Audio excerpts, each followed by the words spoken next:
Donc deuxième partie de la vidéo GF2, l'articulation des documents comptables. Dans la première partie, on a vu le grand 1. Deuxième partie, on va voir le grand 2, les contentés. Alors, qu'est-ce que c'est les contentés? Ben là, on attaque vraiment la compta avec les notions de débit et de crédit.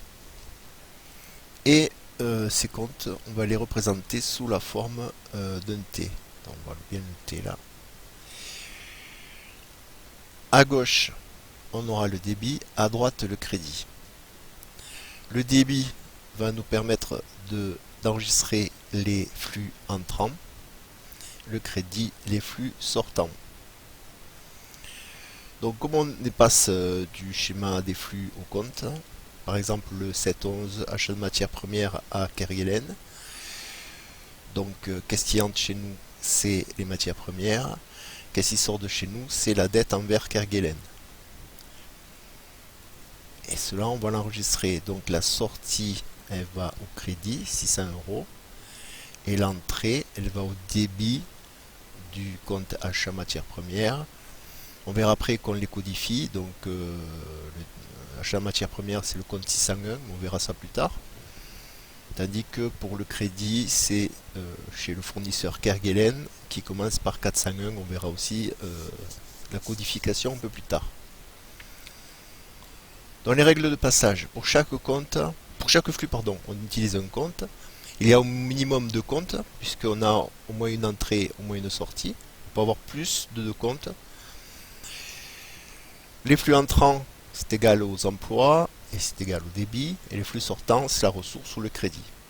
Et enfin, on a la somme des montants portés au crédit est égale à la somme des montants portés au débit. Voilà les règles de passage. Donc pour cet exercice, on va tout d'abord modifier les dates ici. Je me suis trompé sur le polycope. C'est la date de l'opération que je vous ai fait au-dessus, celle-là. Donc il faut qu'elle passe au 7, 11, même là d'ailleurs.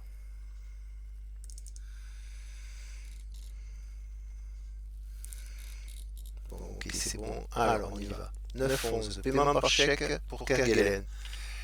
Je paie par chèque, donc quand je paie par chèque, c'est de l'argent qui sort de chez moi. Je vais donc utiliser le compte banque qui est ici. Et si c'est de l'argent qui sort, j'utilise le côté crédit. 300 euros qui sortent de la banque. Où va entrer cet argent? Il va entrer chez Kerguelen.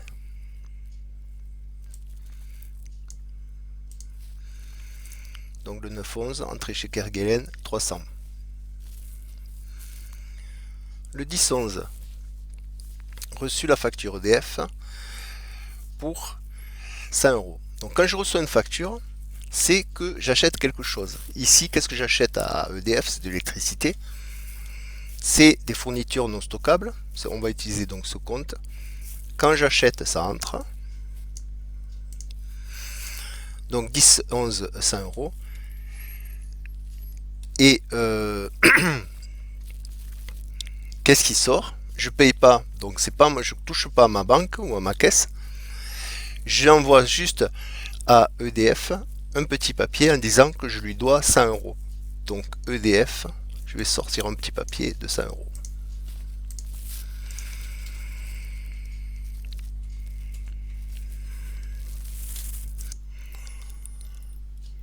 Le 12-11, qu'est-ce qui se passe le 12-11? Je reçois de fournisseurs une facture, donc pareil, j'achète des matières premières. Donc qu'est-ce qui entre chez moi? Des matières premières pour 400. Entrée, c'est les débits. Qu'est-ce qui sort? Eh ben, j'ai pas de paiement là, j'ai pas de chèque, j'ai pas d'espèces, donc c'est pareil. Un petit papier pour Kerguelen, lui disant que je lui dois 400. Donc sort un petit papier, petit papier 400 euros, qui représente une créance pour Kerguelen et une dette pour moi. Alors, dernière opération, les ventes. On a des ventes, donc on vend des sandwichs, c'est-à-dire des produits finis, qui vont sortir de chez moi. Alors le total c'est les espèces 350 plus 150 plus 220, ça nous fait 720 qui sortent de chez moi. Du compte donc vente produit fini.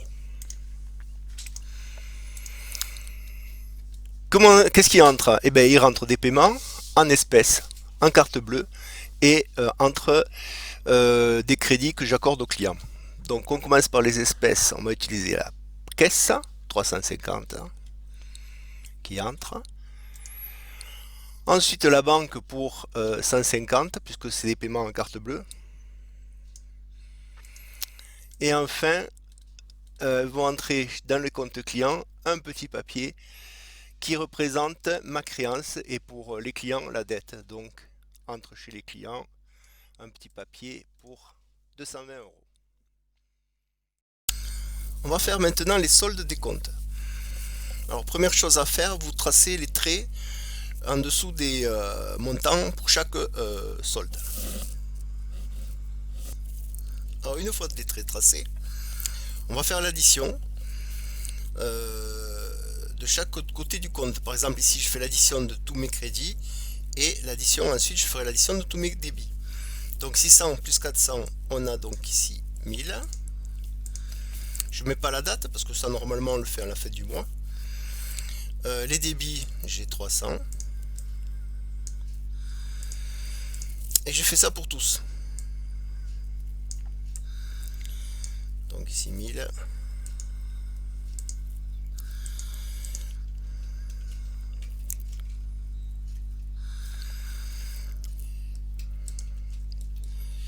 EDF. Alors quand il y en a un, c'est pas la peine. Quand il y en a un, on va le faire directement après. Ensuite, vous retracez un trait dessous.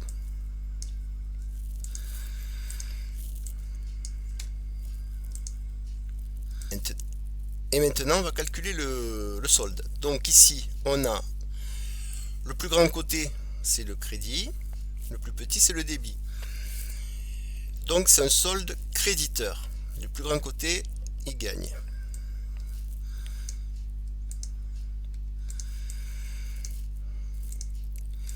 Et le montant de ce solde, c'est la différence entre le plus grand côté moins le plus petit côté. C'est pas compliqué. 1000 moins 300. Donc on va avoir 700. Ici, alors qu'on a des sommes que sur un côté, c'est encore plus facile, puisque là on a un solde débiteur de 1000.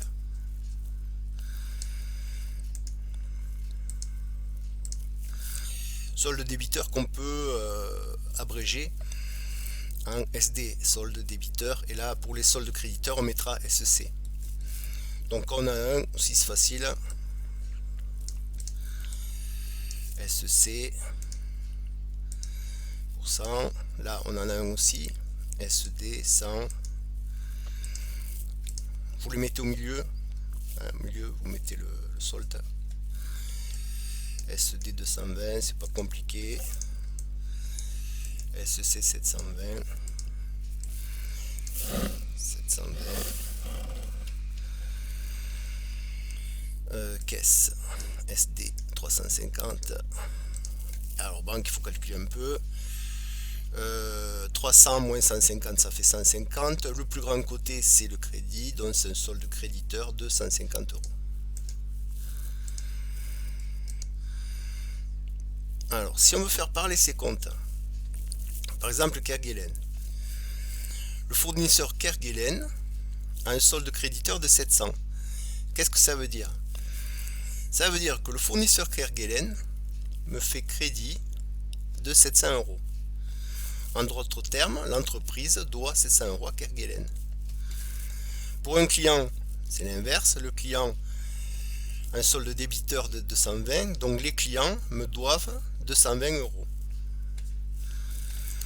Pour les achats et les ventes, alors là c'est plus facile de raisonner en entrée-sortie. Par exemple les achats, pour les achats, il est entrée 1000 euros d'achat. Débit c'est les entrées, donc 1000 euros d'entrée, donc 1000 euros d'achat. Pour les crédits, c'est les sorties. Donc normalement, le solde pour les comptes de vente, ils sont créditeurs. Donc pour les ventes, on a 720 euros de sortie. Donc ça veut dire qu'on a vendu pour 720 euros. Pour les comptes de trésorerie, c'est-à-dire la banque et la caisse. Là, on reparle de débit crédit, c'est plus facile. La banque me fait crédit de 150 euros. Alors ça, c'est pas bon, parce que ça veut dire que la banque vous fait crédit de 150 euros, donc il vous manque 150 euros sur le compte, vous êtes à découvert. Par contre, la caisse me doit 350 euros, ou en caisse, il est entré 350 euros. Donc ça veut dire que vous disposez de 350 euros dans la caisse.